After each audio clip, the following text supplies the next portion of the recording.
सभी को नमस्ते। मैं विकास आर्या आप सबको नमस्ते करता हूँ। फिलहाल हम लोग कुछ दिनों से एक पुस्तक का अध्ययन कर रहे हैं जिसका नाम है वैदिक मनोविज्ञान परिचय।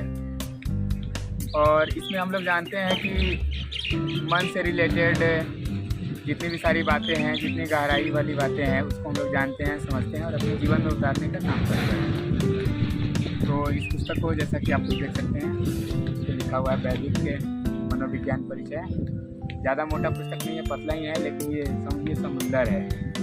तो आइए इसी क्रम में हम आज का टॉपिक है हम लोग का कुछ गंभीर मानसिक रोगों का कारण। मन में जो रोग हो जाते हैं, मानसिक रोग हो जाते हैं, उनका क्या कारण है कि ऐसे ऐसे गंभीर रोग हो जाते हैं, उसको आज लोग जानेंगे, समझेंगे और समझ के उसको आने वाले जीवन में उसको उतारने का कोशिश करेंगे। फिलहाल इस वीडियो को कैप्चर कर रहे हैं मेरे छोटे भाई प्रकाश, जो रोज़ मेरे साथ आते हैं यहीं पे, ग्राउंड हो या पार्क हो, सुबह 4 बजे आ जाते हैं। तो चलिए शुरू करते हैं।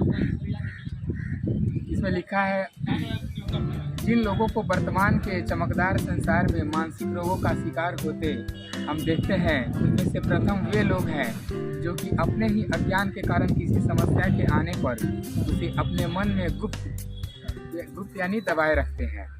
वे अपनी आत्मिक शक्ति को नहीं जानते, अपने आप को बौद्धिक एवं शारीरिक दृष्टि से कमजोर समझते हुए तथा झूठी शान व शर्म के मारे किसी और को न बताकर उसका भी मार्गदर्शन या सहयोग प्राप्त नहीं करते। यहाँ पे कह रहा है ना कि कुछ ऐसी बातें होती है, कुछ ऐसा टेंशन होता है या दिमागी प्रेशर होता है, जो वही लोग मानसिक रोग से ग्रसित होते हैं ना, जो इसको मन में दबाए रखते हैं। मान के चलिए आपको आंतरिक कोई समस्या है, ना किसी से आप पूछ रहे हैं, ना कोई जानकार आदमी उसे राय ले रहे हैं, कुछ भी नहीं ले रहे हैं, तो आप दबाए रखेंगे तो वही जो बातें हैं आपका मानसिक रोग का कारण बन जाएगी एक न एक दिन। पहला पैराग्राफ में है, आगे हम लोग पढ़ते हैं। यह विचार नहीं कर पाती कि इस संसार में भूल सबसे होती है।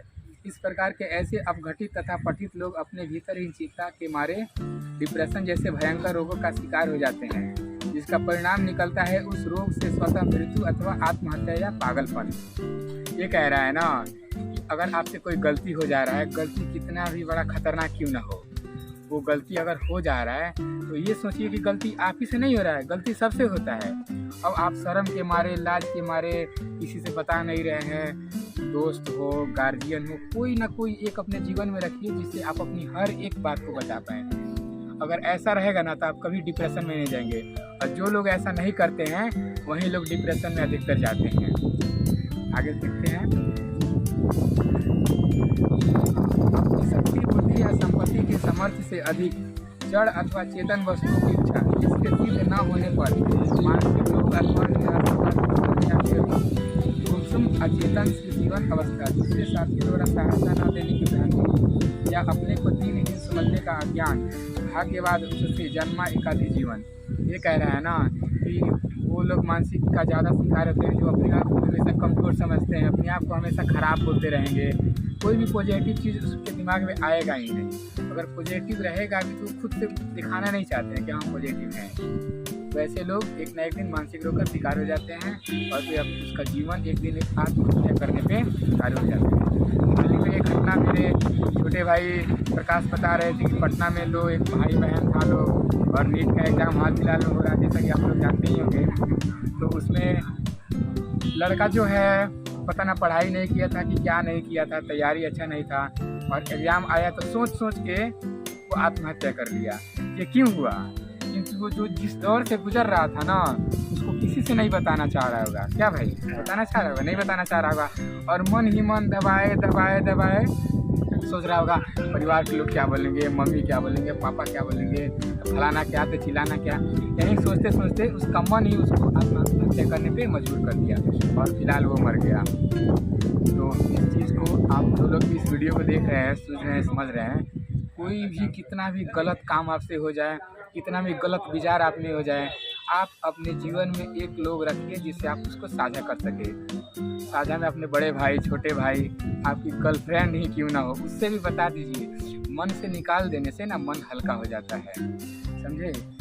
आगे इन और पढ़ते हैं। इन मानसिक रोगों का कारण एक तो व्यक्ति स्वयं अपने गलत खान पान, रहन सहन अथवा योग्यता से कहीं अधिक प्राप्ति की आशा से फल की इच्छा रखने से होता है, और दूसरे आवश्यकता से अधिक दूसरों पर विश्वास करके इच्छित पदार्थों की प्राप्ति न होने से भी हो जाता है। अब देखिए क्या कह रहा है। आपका अगर गलत खान पान है, गलत रहन सहन है, गलत विचार है, तो ये चीज़ें गलत है तो आपके विचार भी गलत होंगे, मन में भी गलत विचार ही आएंगे, और वो गलत विचार आपसे गलत ही काम करवाएंगे। समझ रहे हो ना?